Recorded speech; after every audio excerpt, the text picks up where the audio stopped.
छोड़ा पंडित जी देखल कौहा है लगन में हो तो सुहागरा और सब पलंग तो भातार के साथ कर ले कर जवाया अपन तका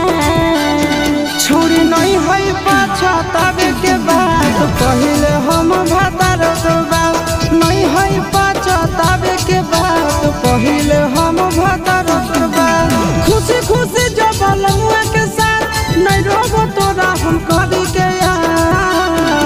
अरे छोरा पंडित जी देखल कौहा है लगन में हो तो सुहागरा छोरा पंडित जी देखल कौहा है लगन में हो तो सुहागरा।